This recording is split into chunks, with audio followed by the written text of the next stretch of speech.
Hawu Mlihli, sanibonani wey'ngane zakwethu ngibingelele. Hawu bafowethu, nangu umfana lapha, bathi uThulani Gumede. Umfana nje usemncane, ngicabanga unabo-23, 24 lapho.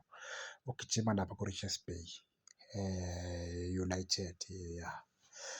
Umfana nje noma angakaze-ke e-Richards Bay phela ngithatha isikhathi ngiyibuka idlala.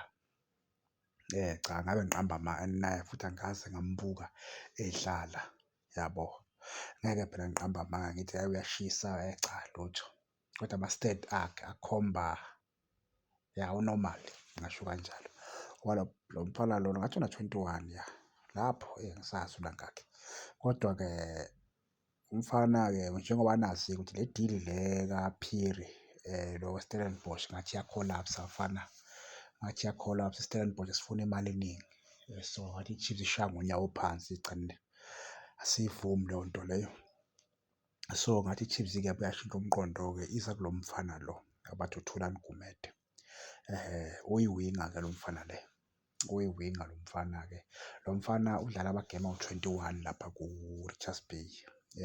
Emagemini awadlalile awu-21, washaya amagoli amabili uma ngaphosisa impela, wa-create-a awu-3. Ngicabanga ukuthi as i-winger 21 game 3, kushuthi uku-contribute-e emagolini awu-5. Bad or no bad, iphathi nendawo lero kodwa alibhedi, alikho lihle futhi li-right nje, yabo.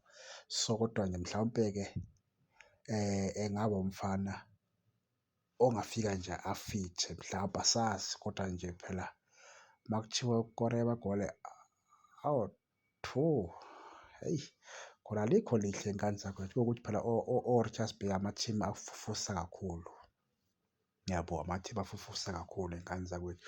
Kodwa asithembe ukuthi-ke mhlawumpe i-Chiefs mayigcine imsayinile lo mfana uyofika enze kahle lapha eNaturen, yabo. Kodwa nje ama-rumours engicabanga ukuthi bonke abafowethu abano-social media sebeshayisene naley'ndaba lezi, yabo, sebeshayisene naley'ndaba lezi zikaThulani Gumede olapha ku-Richards Bay.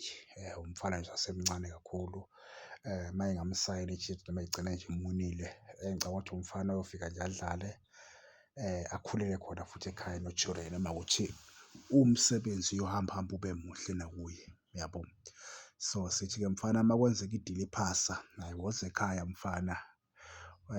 Mhlawumpe idili yakhe iyoba ngcono kunale kaPhiri, mhlawumpe futhi wena ufike wenze kangcono ukudlula yena lo besithi siyamfuna, yabo. So sithi mpima, hhayi woza mfana uma kwenzeka i-Chiefs ikuthatha, yabo, uze ekhaya uzo-perform-a, udlalele i-team, ungadlaleli wena, ungafuni ukubukwa. Woza ekhaya kaMbhemu sikulindile uma kuwukuthi i-Chiefs iya-finalise idili yakho. Ngibonge iy'ngane zakwethu.